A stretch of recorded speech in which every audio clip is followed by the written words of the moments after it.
Song for the end. Have a song for the end. There we go then.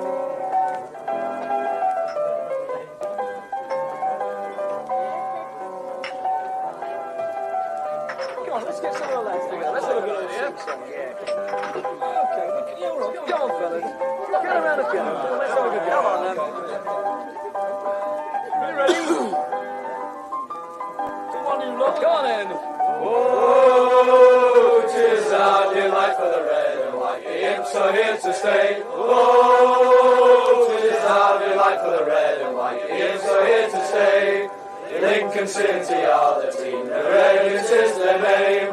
Stinsel Bank is their home ground and football is their game.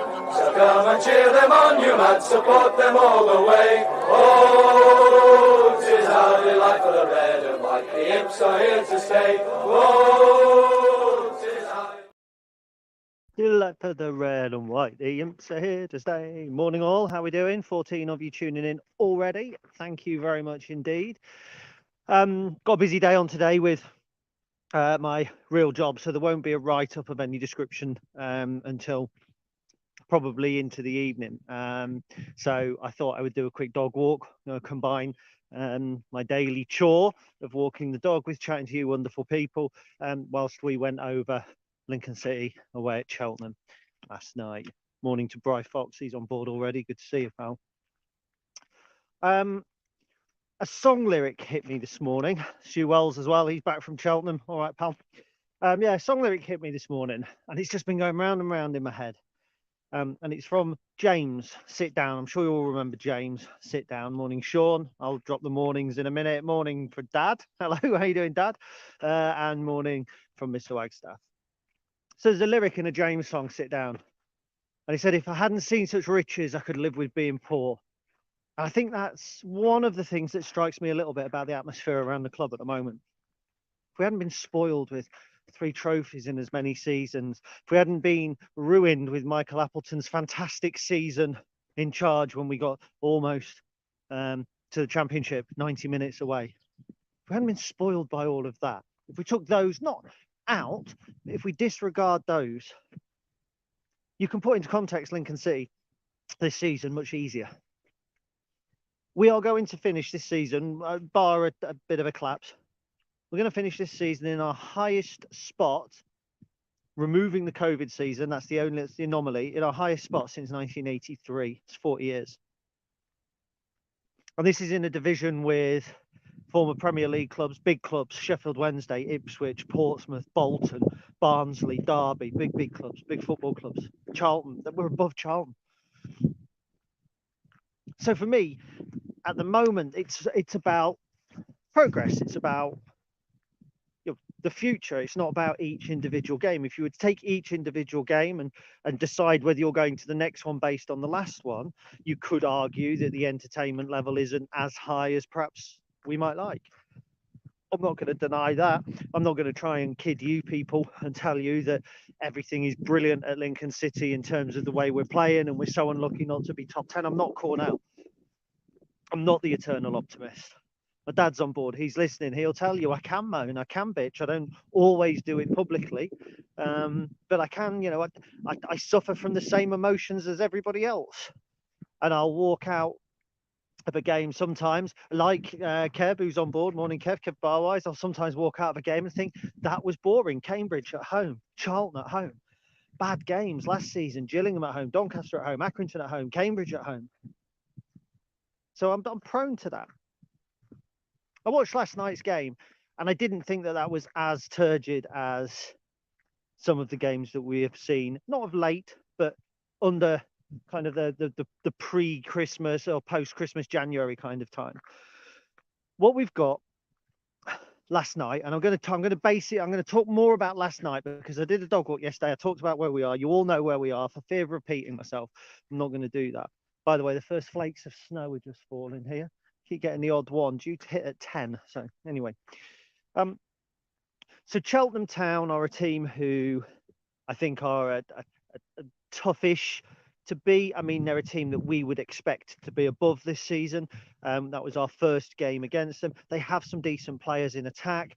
Alfie May has terrorised us in the past, if I remember. And off the top of my head, I can't remember last season's game or the last time we faced Alfie May, but I certainly seem to remember Cheltenham doing a good job on us when he's played in the past. Will Ferry is a decent player. Ryan Broom, I've always liked. He was at Bristol Rovers, possibly. I think we went to Peterborough.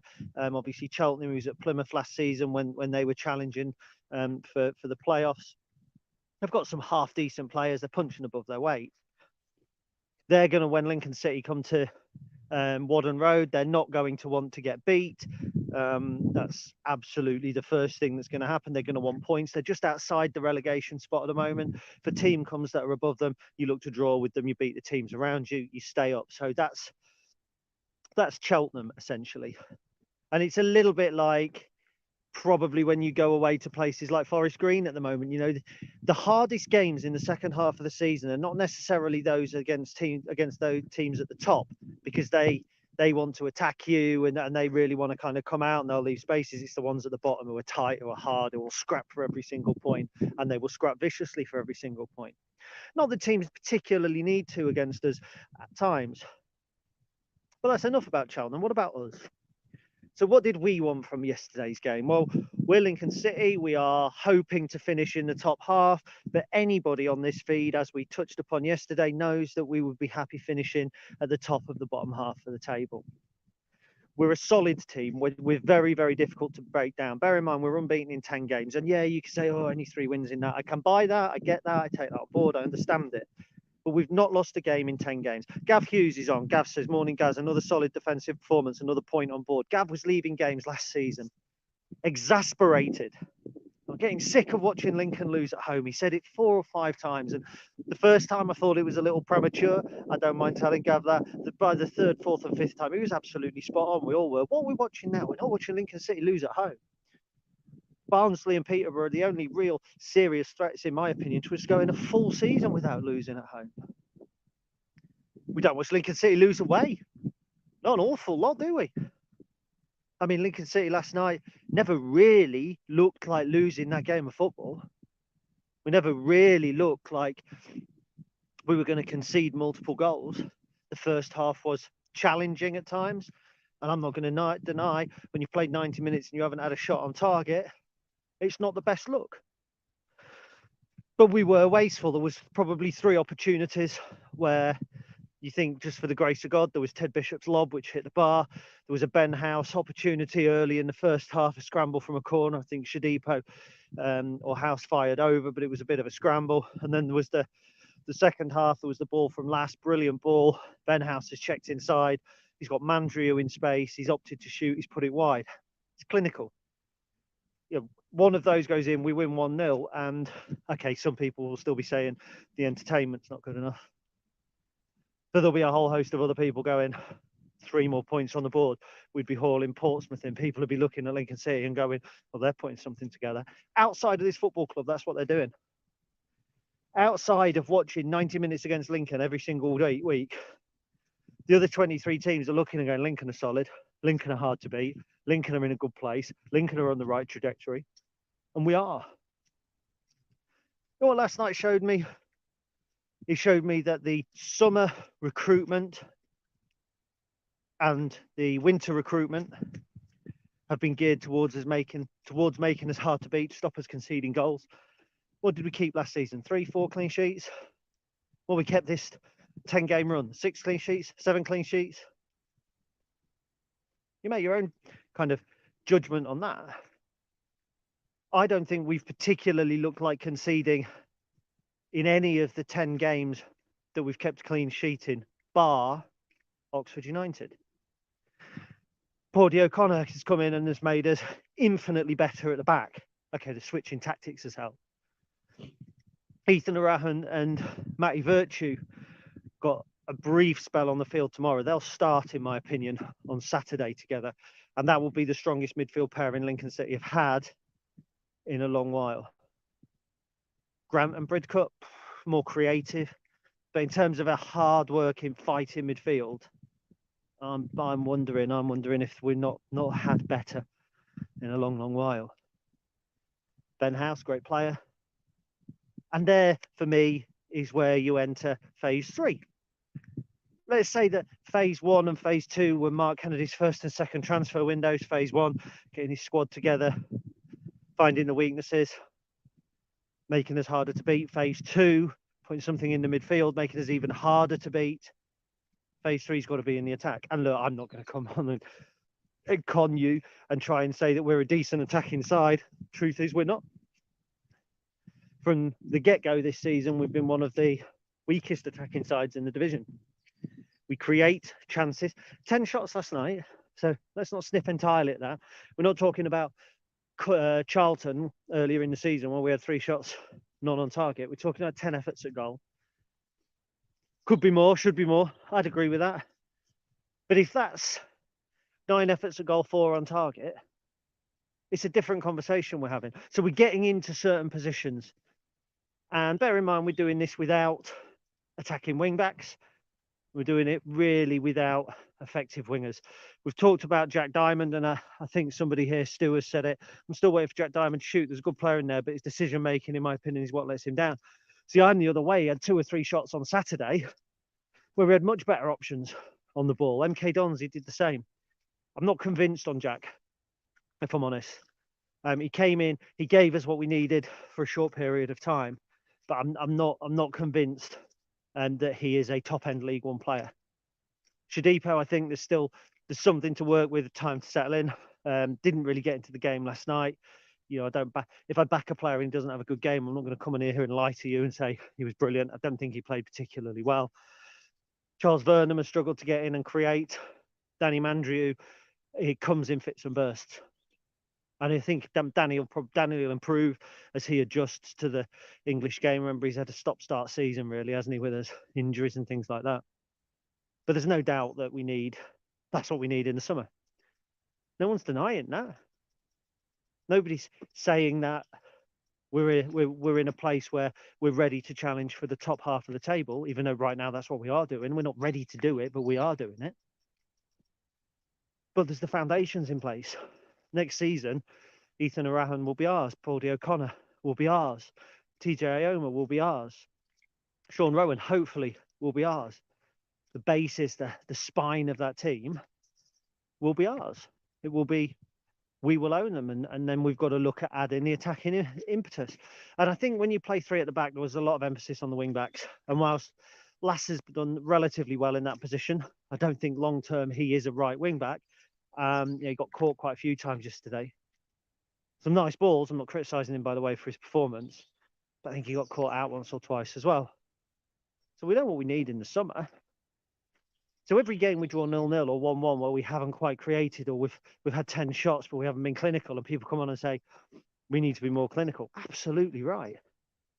Absolutely right. I'm not going to deny any of that at all. Of course we do. Of course we need to be more clinical. But we've got that basis, that don't concede. I had a conversation this morning with somebody on Twitter and said, on the DM, and he made the point I made yesterday in my video. George Graham created a dynasty at Arsenal based on winning 1-0. That's what we need. As long as the opposition goal count reads 0 every week, or doesn't read as many as us, 1-1, 2-1 to us, if we ever score 2 in a game, we're in a good place. Last night's game doesn't change anything. Wasn't the best. There's an awful lot of Tuesday nights I could point to over the years that weren't the best. When we've been under Keith and under all other sorts of managers, in the Keith era, it was great. For looking back now, and you talk about the players that we really enjoyed watching, the players that we enjoyed seeing, and it was just as many games like last night during that period. Sorry, just crossing the road. Come on, Charlie. Nope, that way. There was just as many times, just as many tough games during that period, I think, than there was last night. We're not in a bad place. Look, it's tough. It's tough at times to watch. I get that. Some people have already said they're not going to watch anymore. Fair enough. Don't watch anymore. And that sounds really awful, doesn't it? But don't. If it bores you, supporting your football team should never be a penance. It shouldn't be something that you don't look forward to. It shouldn't be something that you dread. It shouldn't be something that you fear. supporting your football club is about the whole day. It's about your friends. It's about the match. It's like me, meet my dad, have breakfast, moan, go watch a game of football. If it's good, we celebrate it. If it's not good, we moan about it. And then next week we go back and we do it all again. I'd rather be doing it to a team that wasn't losing. One defeat in 2023. We're into the third month. And that 2-1 at Charlton. Arguably, we probably deserved something from. We're a work in progress.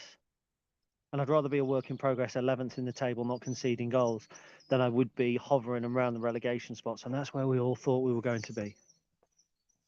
No, it's going to be a quick one this morning, but I'll go back through some of your comments quickly and just see who else is on board, who I've missed. So I missed Connor. Morning, Gary. Not as bad as a lot of people are saying. Scrappy could have gone either way. Yeah, I'm verging away from trying to comment on what other people are saying, I think, on Twitter at the moment, because it's too easy to become embroiled in that you're in one camp or the other camp. I certainly get your point. I'm trying to put my thing across there, and you know, if people agree with it, brilliant. If they don't, brilliant. I'm just trying not to quite be as confrontational, unless it's with somebody obviously like Kev, who I go back many years with. I'm happy to tell him that if it's if you don't enjoy it, don't watch. Love you, Kev. Adam Ball, morning, pal. Hope you're all right. Charlie was there last night. Morning, Charlie. Connor says Alfie May was a real threat yesterday. Looked a level above. Yep, and his team are still in danger of not being a level above next season, and we're not. You know, and they're the sorts of players.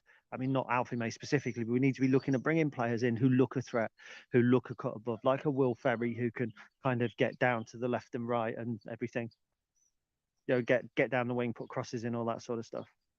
Steve Barton, morning. Paudy must be one of our best buys for many years. Absolutely. And remember, he came on a free. We didn't pay for him. He was out of contract at Bradford.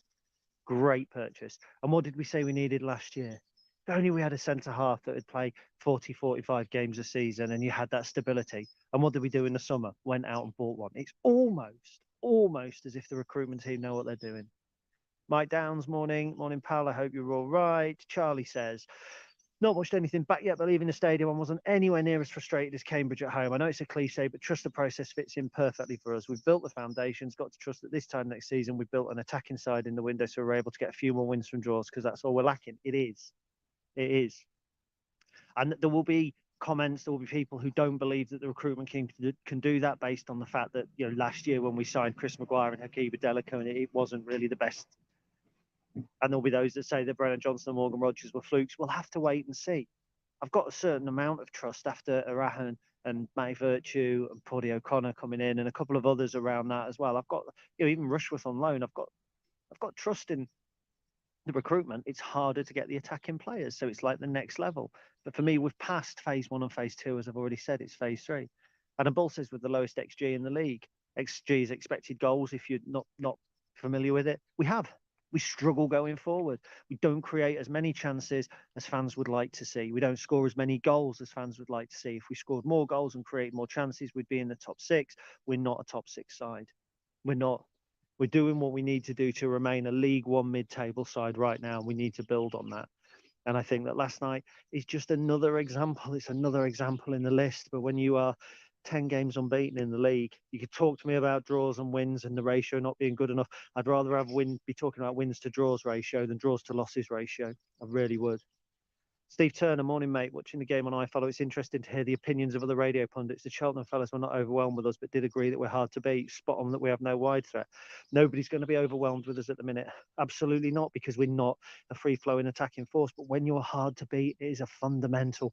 And look at all of the teams that have done well in the Premier League, who probably shouldn't have done over the years, the likes of Stoke, the likes of Burnley, who punched above their weight in the Premier League for many, many years. Why? How did they do it? By being tough to beat.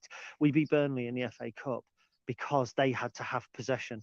And in most of their games in the Premier League, they didn't have to have possession. They were just hard to beat and nicked goals. And that's what we're working towards. And look, if that's what it needs to be a success, I'd rather be doing that at this level than I would thumping teams 3-4-5-0 in the National League. Really would.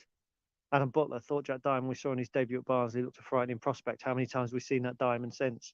Don't think we've seen him an awful lot since Bristol Rovers and Derby, and that was his first couple of weeks. Carl Mercer, hope you're well, my friend. Morning, Gary. We spoke to a Plymouth fan in Tiverton last night. He's nervous about our visit next month. He's fearful we can do a job on them. It's snowing down here at the minute. Falmouth bound for Exeter on Saturday. We're happy with a point last night, one step closer to stay in League One. Enjoy Falmouth. Love it. Love Falmouth. Beautiful place. beautiful place. My grandparents lived in Penryn for a while, and we visited last year. So yeah, enjoy that. Enjoy the trip. I think that we'll do a job on a lot of the bigger clubs. We've proven that already. The key really is breaking down the smaller ones. We can't do that now. We don't have the personnel to do it now. We won't have the personnel to do it between now and May. We'll win some games between now and May. We will lose some games between now and May, but we will not go down. And I would have taken that. Adam Ball, we just need a spark of creative attacking. I'm happy with how the direction of the team. Good, excellent. Good morning, Gary. The foundations that we're going forward from Elliot. Yep, spot on, mate. Finally, Sean Rowan injured, Flange not on the bench. Sean Rowan was ill, hence him missing out. Flange wasn't on the bench because of the loans rule. So we had Harry Boys in. We had to because Sean Rowan was out. Adam Jackson out injured, TJ Ioma out injured, so we have to play Harry Boys at left backs. That's 1 loan. Carl Rushworth is 2 loans. Matty Virtue coming back is 3 loans. Jack Diamond is 4 loans. Midi Shadipo is 5 loans. Flange can't play with that. So I think longer term, you'll probably look at Harry Boys missing out. I don't think that he'll probably be the unlucky loser in that little group. We've got too many loan players, and we've done that, I think, to bring the right type of player in. For the end of the season in terms of Luke Flange. It's hard to buy a striker for cash in January. So we're muddling through a little bit. It does hint probably at recruitment confusion between Mark and, between Mark coming in on what he needs from the summer to the winter. 1 or 2 loans probably haven't worked out. It's fair to say Tashan certainly hasn't worked out. So I think that's the reason. Look, thank you all for watching. It's really cold out here. I've got real work to do for a real job. So I'm going to go in and do that now. But look, last night's result might not have been inspiring, might not have been exciting, but it's another point. It's another clean sheet. And they're things that we didn't get an awful lot of last season. I really do plead with people just to keep the faith. And crowds might drop off between now and the end of the season. They might well do. But if you're a season ticket holder, get renewed and just have faith that next season we'll take another step forward. And we might not be playoffs next season because I don't think that we're that team, but we could very well be challenging where we are right now next season. And I think that'll be enough for anybody. So up the Imps.